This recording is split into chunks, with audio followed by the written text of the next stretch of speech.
Hey, welcome to today's or this week's really wellness topic. Normally we do these on Wednesday, but I was slammed with clients in the office on Wednesday, which is an amazing thing, but I want to get this information out to you guys, right?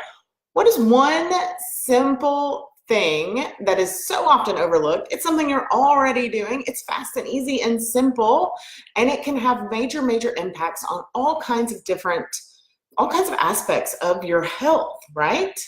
You might be surprised. It's actually chewing your food. And I know you're thinking like, okay, lady, obviously I chew my food, right? How do you think I eat? I chew. And I totally get it. But I would wager that you, as well as I do sometimes, typically eat in a rushed or distracted fashion, or maybe even both. Am I right? So you probably eat really fast.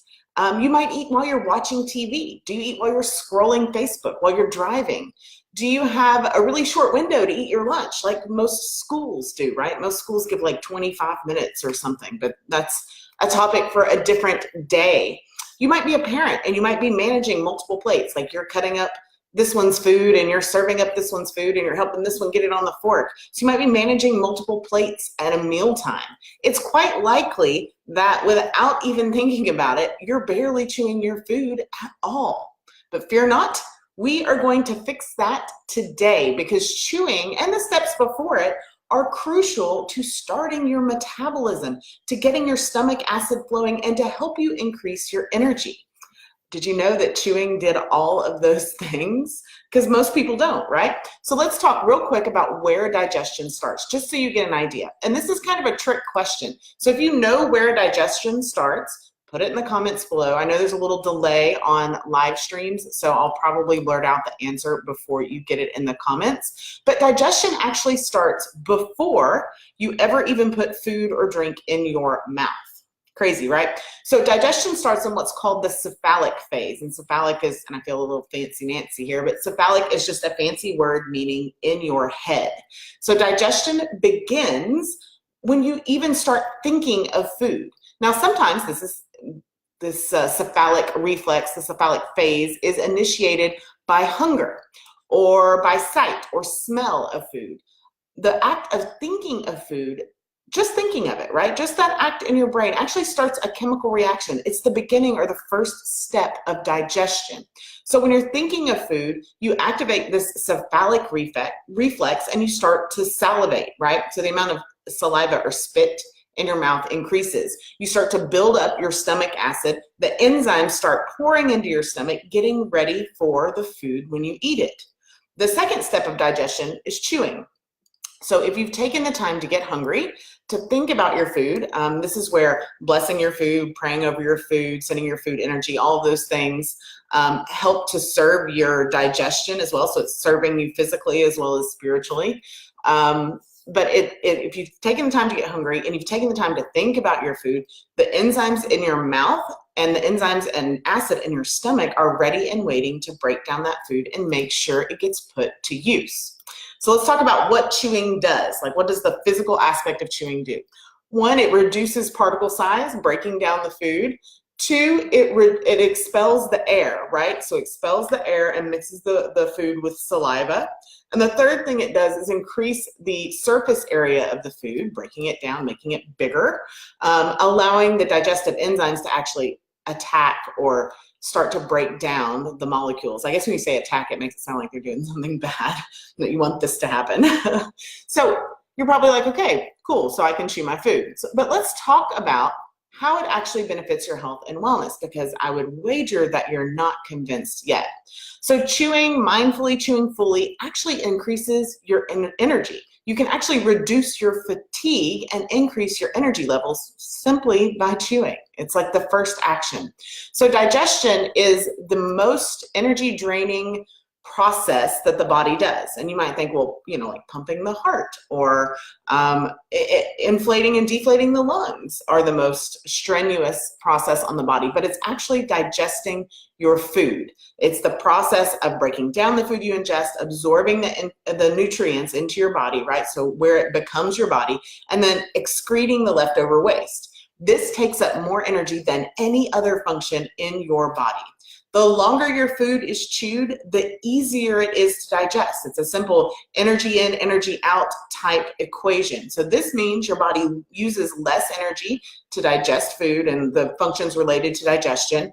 And the leftover energy isn't just wasted, it just doesn't just go away. So as a result of chewing your food thoroughly and mindfully, your body has more energy literally left over for other functions, okay? The second thing, chewing your food can eliminate gas, bloating, and abdominal pain. And this sort of builds on some of the functions of chewing that I talked about a second ago. So in the reducing the particle size and expelling the air, and also increasing the surface area so that enzymes can do your work, you're literally reducing the gas in the food. You're reducing the possibility of undigested food getting downstream further than it should as well. And that's just the physical part. So from a chemically digesting or chemical digestion standpoint, the cephalic reflex is continued with chewing. You're just increasing that cephalic reflex. And when you do that, you're providing more and more stomach acid to break down the proteins that you ingest inside your stomach. So having the adequate acid levels to break down your food prepares your food and prepares your body to be able to absorb those nutrients, okay? The third thing, I think we're on 3, the third thing is that chewing helps you to achieve fullness, right? To feel satiated. So when you rush to eat, as we all do, you subsequently don't take time to appreciate your food or to chew your food to liquid. What happens is you overeat. So this can lead to less energy. This can lead to gas and bloating. This can lead to heartburn and reflux, which is what we're going to talk about after a few more of these. So it takes about 6 minutes for food to reach your stomach once it's swallowed. And it takes about twice that amount of time at minimum for food to reach your stomach and that message to reach your brain to say that you are satiated or full or satisfied.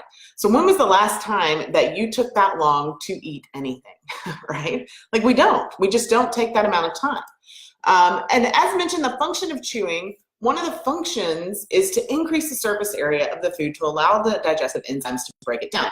This serves lots of purposes, but one is to improve the absorption of nutrients. And so this also decreases your cravings and decreases that primal drive to overeat because your body thinks you're starving because you're not absorbing the nutrients that you're putting in your mouth, right?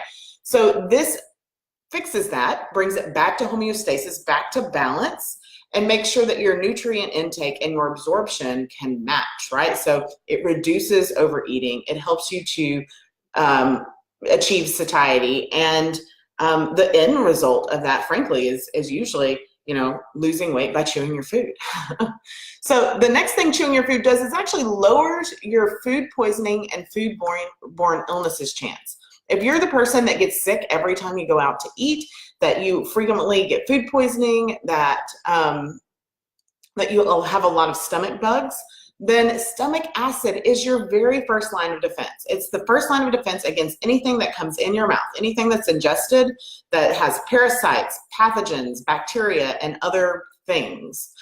So if you aren't chewing your food well, you're not activating that cephalic function. If you're not taking the time to appreciate your food, you're not activating that cephalic function, and you aren't allowing your body to start building that acid to protect you from bugs that you ingest. It has to function that way in order to protect your body. So often low stomach acid has lots and lots of causes. So sometimes chewing your food doesn't fix it all the way, but it can begin to improve it. It's something simple and DIY that you can do. So just chew your food to liquid and do your best to activate that cephalic reflex. The last point I'll talk about chewing your food helps is to reduce or even eliminate, in many cases, acid reflux and heartburn. So did you know that acid reflux and heartburn are actually caused by low stomach acid? And I know if you were to look at the typical solutions on the market today, they're always reducing stomach acid. What that really creates, that reduction in stomach acid, really creates a Tums or Rolaids or whatever brand, or Prilosec or other proton pump inhibitor customer for life, because you're not fixing the problem, you're masking the symptom, right? You're cooling the acid that's already escaped rather than fixing the reason why the acid is out. It has come past the lower esophageal sphincter into the esophagus, causing the burn to begin with, okay? So as I've mentioned, chewing your food and those steps before chewing your food signal to your body. They release a cascade of hormones to start ramping up the stomach acid in preparation for food to slide on down the esophagus into the stomach. And so having adequate stomach acid allows food to break down thoroughly and move through the stomach at the appropriate speed. And that's kind of getting into transit time now, but transition through the stomach on downstream at the appropriate time, taking the appropriate time. And it avoids the weakening and inflammation of the lower esophageal sphincter, which is what flips open at the end of your esophagus and allows for heartburn to happen and reflux to happen. Now, even though we're talking about chewing today, I want to give you a tool to test your stomach acid at home. Test whether or not you have enough stomach acid at home. And the reason why I'm doing this test, or the reason why I'm telling you about this test in relation to chewing, is because it can be a good indicator if you're doing those pre-eating, pre-swallowing steps that are so important in order to keep all these other things at bay, to keep your energy up, to prevent food poisoning, to help you feel full when you're actually full, to help you eliminate gas, bloating, and abdominal pain, and to get rid of the heartburn, right? So here's what you do. Ultimately, this is all related to stomach acid. So this is a very useful tool to check and see if stomach acid is a problem for you, and you can do it at home. You probably have all of this stuff on hand. Pretty simple. You just need 1 teaspoon, TSP, of baking soda. You're going to put it in 8 to 10 ounces of water. I should have brought props, right? You mix the baking soda and water, and then you drink it. You want to do this on an empty stomach. And then once you drink the entire 8 to 10 ounces, think really, really hard about your very favorite food or what you're about to eat. Maybe even have your food in front of you and smell it. Over the course of about 10 to 15 minutes, you should begin to burp. You should get a little gassy, a little bubbly. The burping action happens because you are instigating that cephalic reflex by thinking of the food. So what should happen is your body, your stomach should start producing acid. And then you add the baking soda and water, and guess what happens? It's just like that volcano science experiment that we've all done, right? You have the baking soda, you add the acid, the vinegar, and it makes bubbles and overflows, but it creates gas, and it does that inside your stomach. Now, it's not gonna hurt, it's not gonna last very long, it's a very mild reaction, but it will create burps. If you don't have any burps at all, or if you have very few burps after 10 or 15 minutes, this is a sign that you are suffering from low stomach acid. So keep in mind, this isn't a perfect test, right? And it's kind of subjective. So, you know, it's safe to do with kids. It's harder to get them to tell you. You really have to watch kids for 15 minutes. But the test result will tell you whether or not you need to investigate further if low stomach acid could be the root cause of some of your downstream problems, like constipation, like not being able to lose weight, like gas and pain, like heartburn. All of those things could be related. Now, I've got all the instructions, really, really detailed instructions for you. You can download that at audreychristie.com/wellness-Wednesday. It'll also be available later today on the show notes page for the upcoming podcast episode, audreychristie.com/074. So, all of this comes down to how can you do your best? How can you chew your best, right? So here's how you kick off digestion in the very best way. Number 1, get mindful about eating. And this starts with blessing, praying, sending energy over your food, or even just taking a minute to be thankful for the nourishment that's in front of you. It sounds trite, but it is very, very important. Now, if that's not your deal, right? Not your bag, totally fine. You can get similar results by simply smelling your food. So all you have to do is take that big plate of whatever you're eating and smell it and just go, wow, this is going to be delicious. Just think about it for a minute. How delicious. Anticipate that food for just a minute. If that's not going to work for you, or if for some reason your sense of smell is impaired, you can also use essential oils to achieve the same effect. My favorites to use of this are peppermint, lemon, or digize. All of those are really good to kickstart that cephalic reflex aromatically. Second thing to do is chew your food till it's liquid. And everyone always asks, is there a magic number? Do I chew 10 times? Do I chew 32 times? Do I chew 100 times? There is no magic number, okay? All food has different density and texture and requires a different amount of chewing. Okay, it's really important that you chew your food until it's liquid, and you should not be swallowing solids. Okay, if you're having to move that fast, then you don't have time to eat right now. And this is also one of the reasons, this whole chewing thing is one of the reasons why I'm not a fan of drinking shakes, like protein shakes all the time, at least not without a specific purpose. You shouldn't be subbing protein shakes or nutrition shakes or fruit smoothies for more than one meal a day. And really, it's best if you can just eat the food, because aside from the fact that the vast majority of these powdered shakes and drinks are, the vast majority of these shakes and drinks and powders are full of really inflammatory and troublesome ingredients, they bypass that ever important function of chewing, okay? You have to chew your food. And there are some studies, there's some studies and some anecdotal information that chewing your smoothie, as weird as it sounds to chew a mouthful of liquid, can help with that. But most people don't bother to do that. They just suck it down through a straw. Hey, Tara. Tara says she has to remind her man every day not to inhale his food. It's a Marine Corps thing, he said. I can see that. So it's a Marine Corps thing. It's if you've ever worked, in a corporate environment thing. It's if you're a mom and you're like grabbing a fistful of food in between activities thing. And even now it's a kid thing because they get like 22 minutes for lunch. And they're expected to have their social moments and eat during that time. So I totally get it. It is a big problem. And oftentimes when I work with a client and I get all the way to what is the root cause, chewing is often a part of it.